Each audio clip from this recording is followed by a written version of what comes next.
But emotional health is ultimately super important because not only does it affect you, but it affects all of the people around you, all the loved ones, right? Nobody wants to talk about it. When people are getting sad and depressed, nobody wants to ask for help. Nobody wants to talk about it. This is probably one of the most important videos I will ever make. And it's all about your emotional health. And people are always like, oh, I'm fine, I'm good. You ask somebody how they're doing at the grocery store going through a line and they're like, oh, I'm great, thanks for asking. Maybe their grandmother just passed away. Or maybe they just got their husband or the boyfriend or the girlfriend just got laid off of work. Or maybe their kid is in the hospital. But they never tell you how they're really doing because that's not socially acceptable. Plus, it would be super awkward if the cashier was checking you out at the grocery store and said, how's your day going? And you're like, oh, my boyfriend cheated on me last night. Like, that's awkward. Now what do you say, right? But the point is that nobody ever wants to talk about their emotional health. And plus, emotional health is probably one of the most volatile things that happen to us. So I asked this woman, this professional, what do you say to people when they reach out to you and they're ashamed to be needing help, they're embarrassed, they don't feel comfortable, they don't know you, you don't know them, and they have a hard time expressing themselves even though they're in a desperate situation? She said, it's easy, grab a soda can. So I said, okay, now what? She said, can you hold it? And I said, yeah, of course I can hold it. Is it heavy? And I said, no, it's not.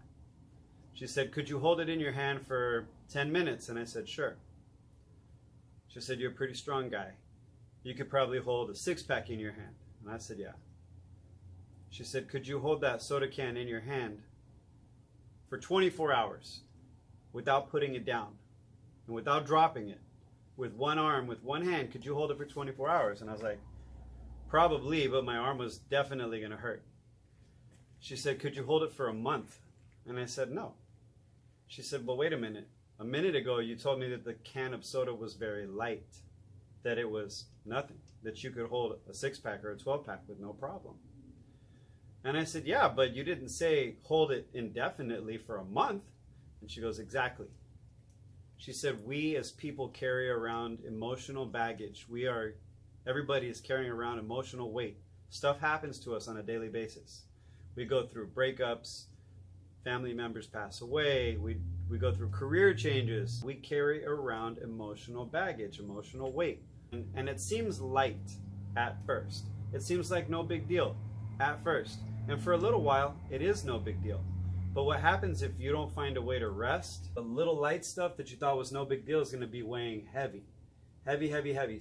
We need to learn to rest, not to quit. And we need to avoid emotional muscle failure. That means that we need to either seek counseling, seek therapy. We need to be able to talk to our friends, to our family, to our inner circle. If you feel that you are not able to talk to your closest family members, your closest friends, your closest inner circle, then you may need to take a look at your support group. All I need you guys to do right now is combat the stigma associated with mental health or emotional health.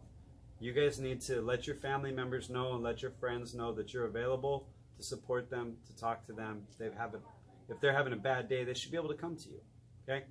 Everybody has emotional health, an emotional well-being, and if you neglect it, it will creep up on you. You're gonna need to learn to rest, not to quit. I hope this video was helpful. Thanks for watching.